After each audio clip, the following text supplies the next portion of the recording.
los periodistas y tenemos invitados. Tenemos un hoy invitado especial. Sí, nos acompaña hoy aquí en el estudio el subsecretario Ricardo Peralta.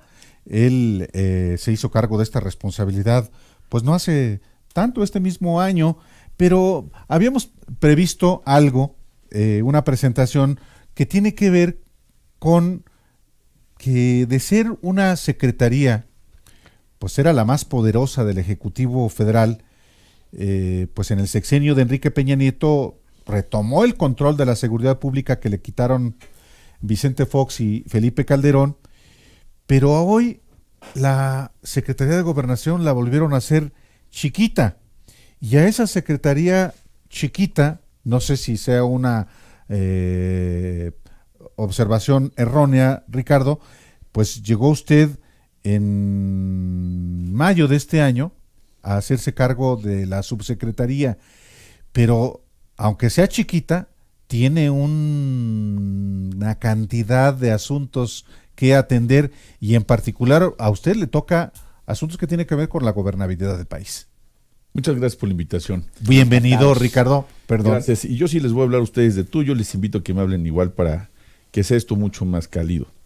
Yo creo que ciertamente es una secretaría que administrativamente empequeñeció, a diferencia de lo que se hizo en el sexenio anterior, en virtud del presupuesto, en virtud del número de personas que trabajan para la secretaría. Fueron casi 70,000 personas que se fueron de la secretaría para crear la Secretaría de Seguridad Pública y Atención Ciudadana. 70,000. Aproximadamente. Tomemos en consideración que el personal de la Policía Federal en todas sus divisiones prácticamente es lo que hoy le dice la Secretaría de Seguridad Pública y Seguridad Ciudadana, que también está ahora transformada esa Policía Federal en Guardia Nacional. En alguna parte de esta también se asume a esta Guardia Nacional la Policía Militar y la Policía Naval.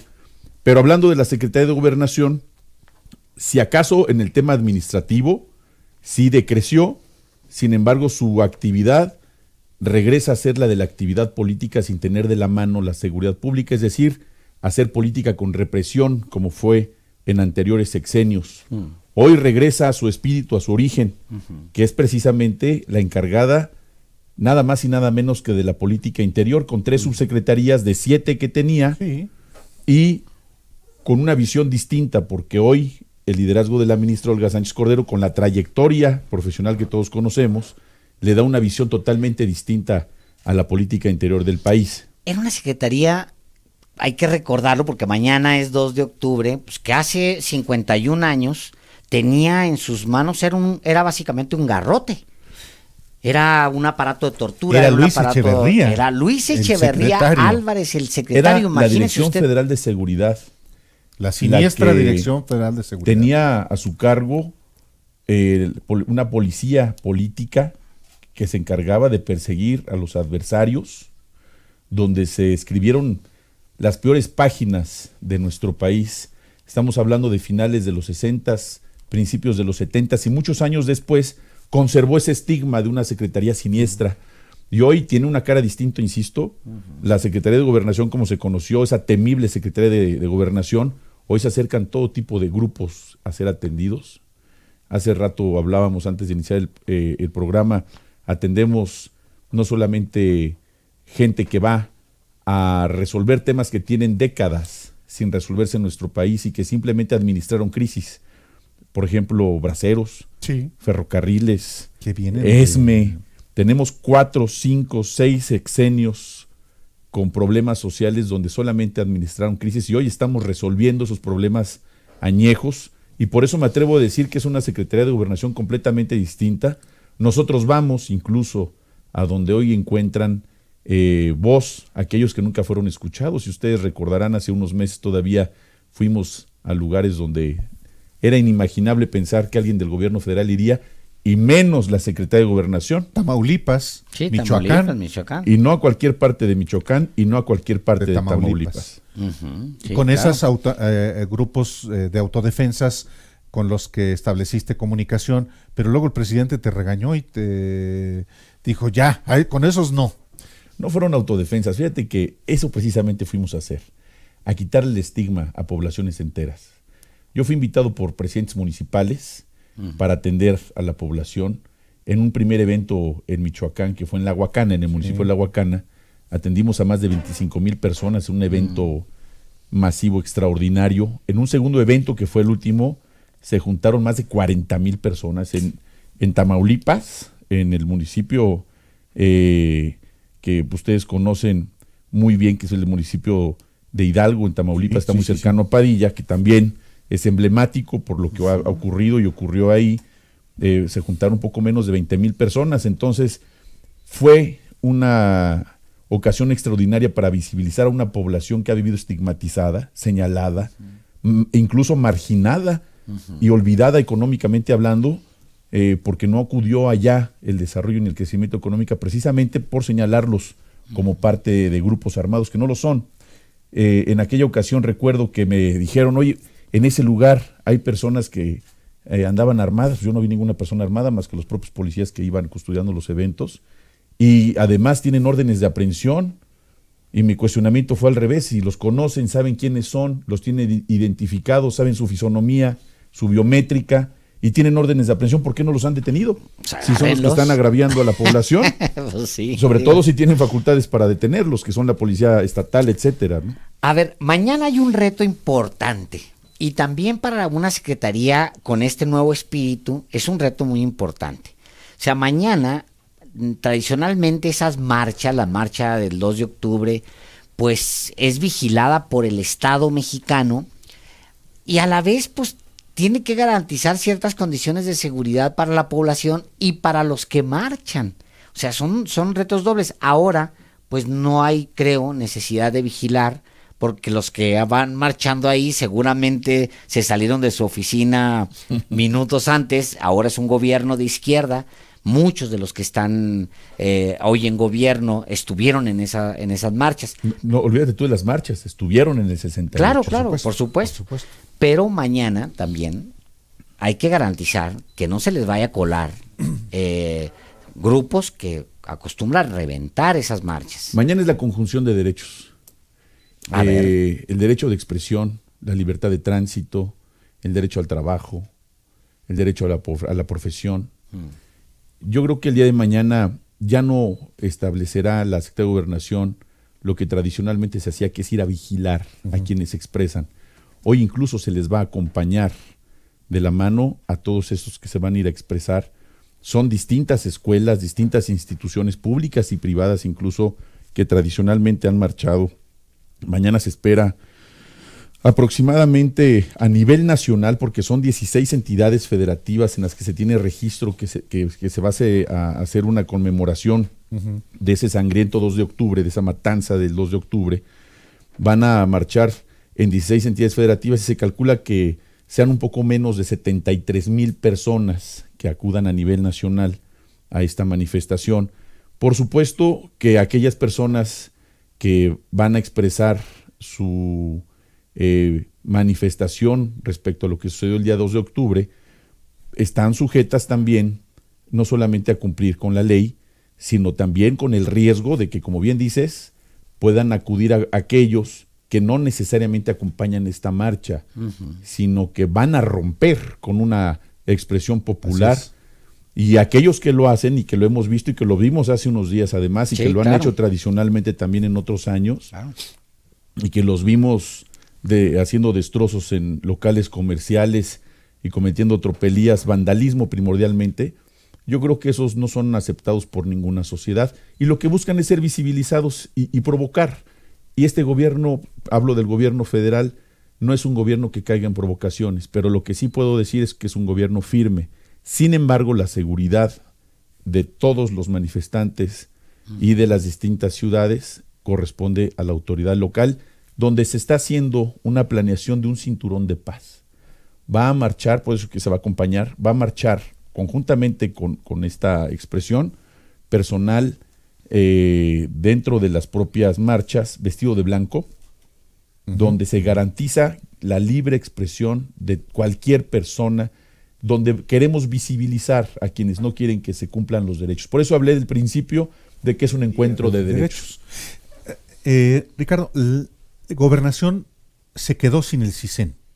El CISEN, que fue el que sustituyó a la Dirección Federal de Seguridad, era el que proveía de información, de inteligencia, o se supone que de inteligencia, que identificaba grupos y riesgos. En este caso, Gobernación tiene información de grupos y riesgos para la gobernabilidad del país. Sí, nosotros seguimos haciendo un trabajo político más que de inteligencia, porque la inteligencia en efecto se fue de la Secretaría de Gobernación. Nosotros tenemos un sistema de información que no tiene nada que ver con inteligencia. La parte de inteligencia, como bien refieres, el Centro Nacional de Inteligencia, que es ahora el que sustituyó al CISEN, se fue también a Seguridad Pública. Sí. Y lo que nosotros tenemos es información a nivel nacional, porque tenemos una red que le hemos llamado mesas de gobernabilidad, en la cual están involucrados los secretarios generales de gobierno de cada entidad federativa, con cada uno de los presidentes de los congresos de cada entidad federativa, con cada uno de los presidentes de los tribunales. Es decir, al momento de nuestra llegada, por instrucciones de la ministra Olga Sánchez Cordero, establecimos estas mesas de gobernabilidad, las cuales apenas vamos a cumplir 4 meses, las cuales estamos teniendo reuniones periódicas físicamente, pero mantengo comunicación directa con todos y cada uno de ellos prácticamente diario. Y con esta información, con esta red de información, prevemos cualquier circunstancia que pueda darse en las vías del tren, en las vías carreteras, en los puertos marítimos, en colegios, en universidades, donde sabemos qué es lo que está ocurriendo, cómo prevenirlo y utilizar ciertamente este sistema de información para evitar cualquier acto de violencia. ¿Y a dónde se fue la gente del CISEN? Bueno, pues todos ellos se fueron al Centro Nacional de Inteligencia. Ok, sí se incorporaron a un todos, cuerpo. sin duda. Porque es una de Que las... encabeza el general Audomaro. Es correcto, él es el que encabeza esta actividad en el Centro El Nacional jefe de los Inteligencia. espías, pero dicen que ya no se espía en este gobierno, ¿de verdad? Yo creo que el trabajo de inteligencia es muy importante en todos los países. Sí. Sin duda. Sirve para tomar decisiones, estadísticas, por supuesto que sí. Y también te puedo asegurar que el trabajo de espionaje que se hacía en el pasado para, valga la redundancia, ver qué hacían los adversarios políticos, eso se acabó. Este es un gobierno que viene y proviene de la lucha social, y el presidente es el primero que nos ha dado el ejemplo de que ese tipo de actividades funestas y de persecución hacia la sociedad civil no debió haber ocurrido, y hoy en este gobierno de la Cuarta Transformación de ninguna manera lo compartimos. Porque él pues fue espiado. O sea, tan no, simple como... Uno de los hombres más perseguidos en los últimos 25, 30 años. Fue espiado, acosado, en infinidad de ocasiones contó. Yo creo que su expediente tiene varios tomos. Sí. Claro. Y seguramente la mayoría de las cosas que estuvieron investigándole son cosas falsas. Y no solamente él, su esposa, por ejemplo, en su esposa que vivía en Villahermosa, le arrojaban hasta gatos muertos a la casa donde vivía en el fraccionamiento Galaxia, allí en Villahermosa, Tabasco. Yo lo supe directamente.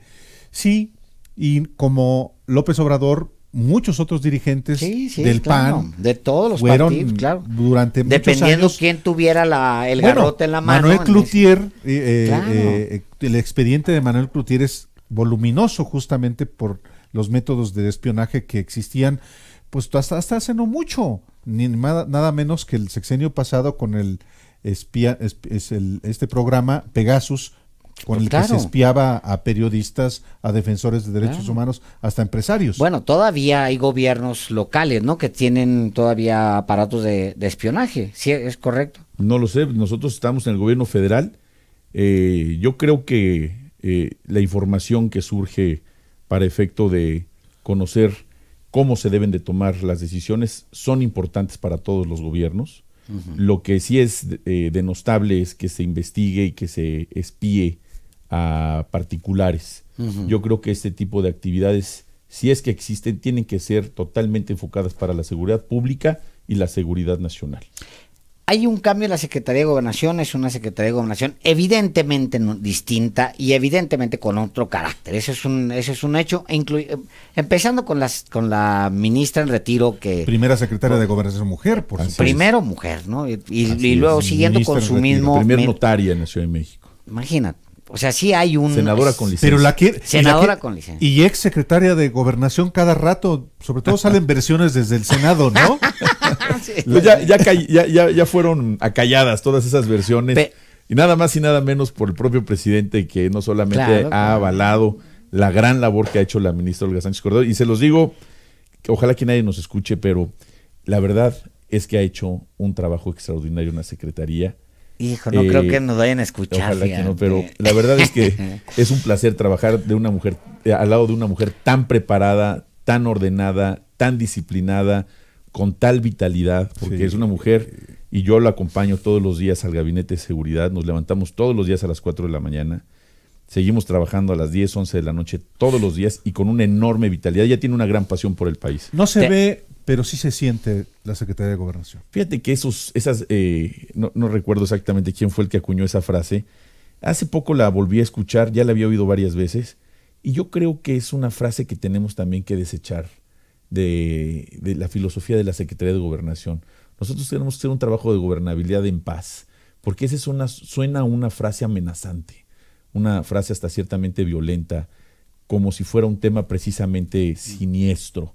Y la Secretaría de Gobernación tiene que ser visibilizada de otra forma, como una Secretaría de Gobernación de diálogo, de concertación, una Secretaría de Gobernación que instrumente paz, que busque el cumplimiento de los derechos humanos, que busque que las organizaciones sociales les sean cumplidos esos derechos también. Es decir, una Secretaría de Gobernación con lo que significa la gobernabilidad, escuchar las demandas y la eficiencia del gobierno para cumplirlas. Estamos con Ricardo Peralta, subsecretario, y vamos a tener que hacer 2 preguntas. Qué mal que se nos vaya tan rápido el tiempo. De verdad, estás súper invitado a venir pronto a Los Periodistas. Cuando ustedes me inviten, yo aquí estoy puestísimo. Y yo voy a completar la pregunta que empecé diciendo, la Secretaría se ve distinta. Ahora, quiero preguntarte esto. ¿Cómo ves tú a la prensa? ¿A la prensa? Sí, a la prensa mexicana. Yo veo la prensa mexicana como me hubiera gustado verla hace mucho tiempo. Una prensa profesional, una prensa que en algunos casos está resistiéndose a los cambios del país, a lo que significa la cuarta transformación del país. Una prensa donde admiro periodistas como ustedes, porque son admirados, son gente honesta, son gente buena, son gente que rechaza el chayote. Yo te aseguro que este reconocimiento a la probidad se lo van a llevar a la tumba. Y eso, créeme, que forma parte de tu prestigio, de tu historia, y hay algunos periodistas que no, que serán recordados por ser periodistas corruptos, por ser periodistas que venden lo que hace una de las profesiones más nobles de la humanidad, que es el periodismo. Chuchu a los corruptos. Y vas con una última pregunta, Álvaro, porque ya nos fuimos. No, digo, en el país dices que hay periodistas que rechazan el chayote, naturalmente, y lo ha habido durante mucho tiempo, pero ¿sigue habiendo chayote? No lo dudo, claro que sí.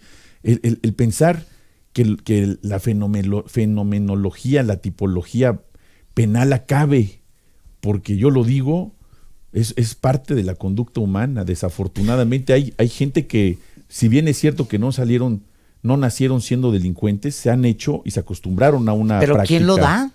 ¿El gobierno federal? El gobierno federal no lo da.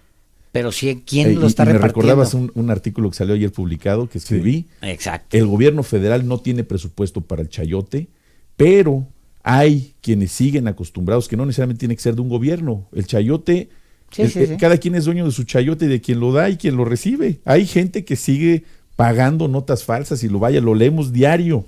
Hay unas notas que en 2 o 3 renglones de lectura es evidente que son notas inverosímiles. Vaya, apenas también salió una nota mía donde decían que trabajé en el gobierno priista en un área que imagina, ya nada más de la lectura dices, le pasaron hasta mal el texto que tenía que escribir. Y evidentemente pues, son notas pagadas. Tristemente se pone en riesgo algo que nosotros tenemos que recuperar en esta cuarta transformación. Se pone en riesgo la credibilidad. Sí. La peor de las crisis que puede tener una sociedad es la crisis de líderes. Y tenemos que multiplicar liderazgos en nuestro país, es decir, tenemos que recuperar la credibilidad en otras personas. Y los líderes de opinión, los periodistas, deben de salvaguardar su prestigio. Por eso es que ayer escribí con ese énfasis, porque para mí es importantísimo la comunicación. Los periodistas son una de las partes más importantes de una sociedad. Hay quien especula que el gobierno federal y específicamente el presidente de la República ha mandado despedir a periodistas de medios de comunicación en México. No, imagínate, como tú bien lo decías, el hombre más perseguido de los últimos 30 años de nuestro país, que es nuestro presidente, utilizar estrategias o tácticas que se utilizaron en contra de él en el pasado, que se utilizaron en contra de los medios de comunicación, cerraron en el pasado radiodifusoras completas, y creándoles problemas laborales, inventando laudos, inventando juicios. De ninguna manera, eso ya no ocurre en nuestra cuarta transformación de nuestro país. Queremos ver extinta esta forma de hacer política. Hoy estamos en otra cosa en el país. Híjole, qué ganas de seguir platicando, sí, pero hombre, nos tenemos que ir, Ricardo. Estábamos entrando en la parte que más nos emociona aquí en los periodistas, hablar sobre periodistas. Exactamente. Estábamos, porque ya nos tenemos que despedir, con Ricardo Peralta, él es subsecretario de Gobernación, y le está